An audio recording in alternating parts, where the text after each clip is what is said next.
Minister woedend oor vloothof-uitbarsting. Die regering laat sig gestremde Suid-Afrikaners in die steek en Franco Mostert kan in Dublin vir die bokke uitdraf. Hi, ek is Isabel Venter en hierdie is Marula Media. Angie Motshekga, minister van verdediging, het woedend reageer op die uitlatings wat Vice-admiraal Mondi Lobisi, hoof van die vloot, die afgelope naweek gemaak het. Lobisi het by 'n deftige geleentheid die tekort aan finansiering vir die vloot en weermag betreur. Hy het gepleit vir 'n goed befondste weermag en in die proses fel kritiek op staatsamptenare gelewer en onder meer na sommige van hulle as onpatrioties verwys. Die departement van verdediging het egter teruggekap en gesê Lobisi se menings weerspieël nie die amptelike standpunt van die minister of die departement nie. Die regering se voorgesette gesloer met die ondertekening van die Marrakesh-verdrag wat gesiggestremdes toegang tot 'n hele nuwe wêreld van leesstof kan gee, laat die Suid-Afrikaners in die steek. Om 'n enkele roman in Braille om te skakel kos soms tot R30.000 en kan 'n maand neem. Met internasionale toegang sou dieselfde werk onmiddellik beskikbaar wees sonder ekstra koste en vertraging. Maar die regering sloer. Die Marrakesh-verdrag wat daarop gemik is om die wêreldwye boekhongersnood onder blindes te beëindig, is reeds deur meer as 120 lande, waaronder 30 Afrika lande,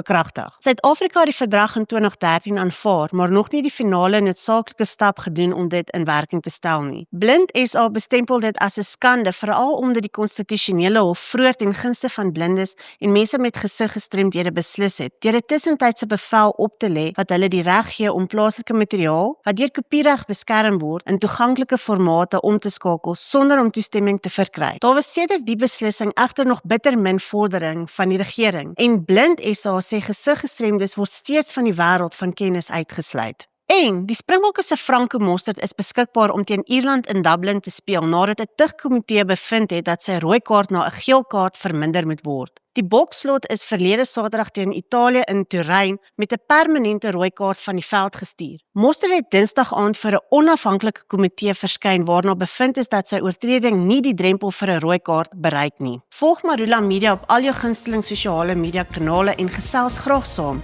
Al hierdie berigte is ook op marulamedia.co.za. Lekker dag verder.